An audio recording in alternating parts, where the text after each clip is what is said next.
The Caterpillar was one of the very earliest pledge ships we did in 2012 during the initial Kickstarter campaign. We started off with the kind of the base 5 ships that were how we imagined playing the game. We based them largely on Wing Commander and Privateer, kind of the different ship types. There was, a multi-crew ship, a fighter, a transport, explorer, that sort of thing.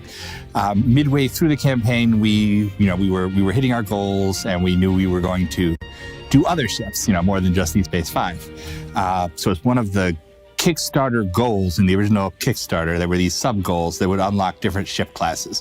One of them was the M50 Racer, one of them was the Javelin Destroyer, and one of them was the Caterpillar. We called it a fighting transport or a pirate transport at the time. The Caterpillar, it is an interesting ship because it's one of the first ships designed around pure modularity. So the whole front of the ship has 4 modules that in time we'll be able to replace with, from what we have now, which is cargo modules, to maybe an additional habitation module for more crew, or weapon modules that carry missiles.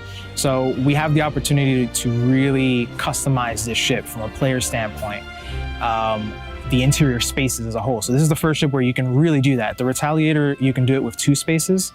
Caterpillar, 4 spaces. So it's a lot more to players, for players to play with. It's also a pretty humongous ship. When it was first pitched, I believe it was pitched as sort of the evil twin brother of the Freelancer. But players will know that the Freelancer is a lot smaller than the Caterpillar when they see it. Actually, because of the gameplay necessities for this ship specifically, it ended up growing in size tremendously. At this point, it's longer than a Starfarer. Surface area-wise, it's not as big as a Starfarer because the Starfarer is a lot taller and a lot fatter, but it's actually longer than a Starfarer. So it's 50% longer than a Retaliator or a Constellation.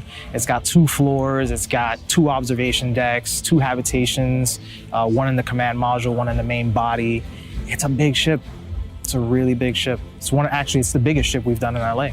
So I inherited the Caterpillar after it had already gone through all of its early concept stages, where it was pretty set in on what it looked like, what it was for.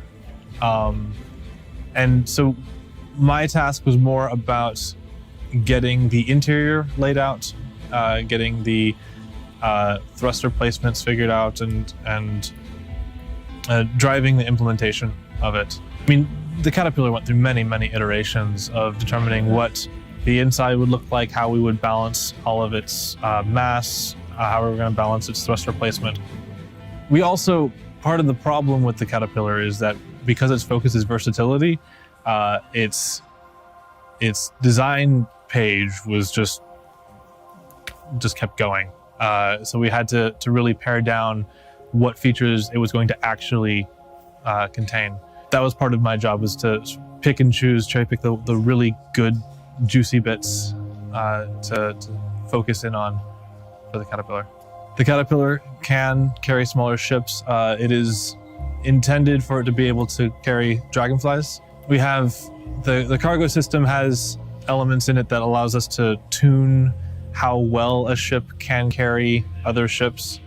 So as far as turning this into a carrier, there are more ships than just the Dragonfly that fit into it, but there's a lot of consequences to just letting you fill it up with hundreds of those things.